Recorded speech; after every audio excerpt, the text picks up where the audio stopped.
Mais qu'est-ce que c'est la maladie mentale? Et d'abord, est-ce que ça existe?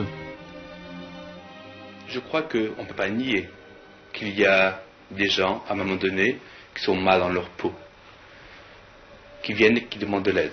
On ne peut pas nier qu'il y a des gens qui, à un moment donné, ne perçoivent plus la réalité comme les autres. Est-ce que pour autant, il faut appeler cela une maladie? Je ne sais pas.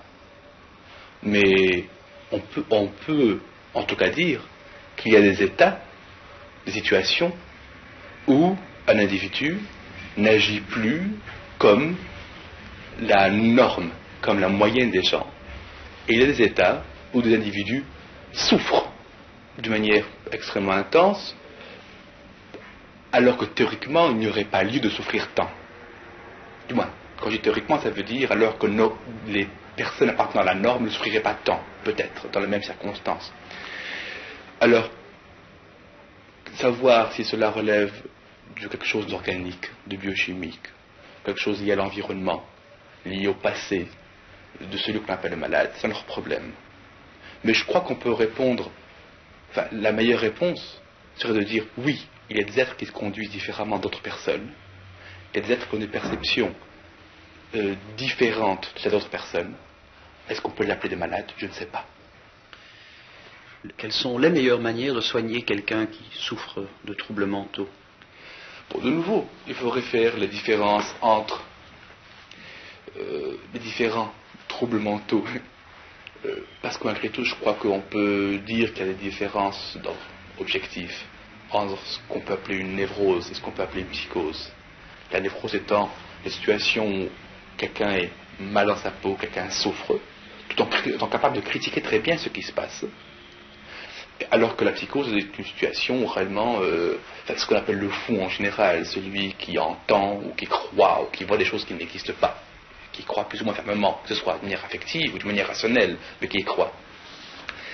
Mais disons que, en règle générale, je parlais de mon approche personnelle, ce que j'ai toujours essayé de faire, c'est d'abord d'écouter. Et très souvent, j'ai trouvé que ces pseudo-malades mentaux ressemblaient plus à des clairvoyants étranglés qu'à de réels malades. Très souvent, que ce soit dans le contexte de l'usine où travaille le patient, soit dans le contexte de la famille où vit le patient, on découvre des éléments, ou dans le passé du patient, on découvre des éléments qui expliquent le délire.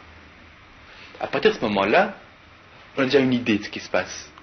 À partir de ce moment-là, on perçoit le patient comme quelqu'un qui a fait face à une situation qui était tellement insoutenable qu'il ne pouvait plus l'assumer.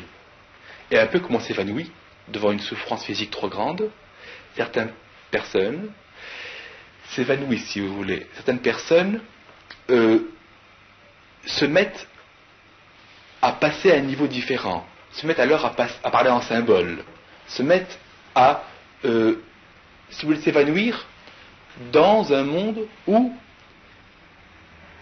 ils peuvent parler de ceux qui les persécutent, par exemple, ou de ce qui leur arrive, d'une manière plus ou moins symbolique.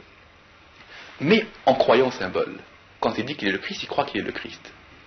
Et en fait, à partir du moment où vous commencez à écouter, à partir du moment où vous essayez de voir le contexte, qui en général est familial, mais pas forcément familial, à partir du moment où vous essayez de comprendre les éléments de délire dans le contexte, à partir de ce moment-là, vous avez déjà des possibilités de comprendre et d'essayer de traverser le désert de la crise psychotique que traverse le patient à son côté, sans forcément le gaber de médicaments.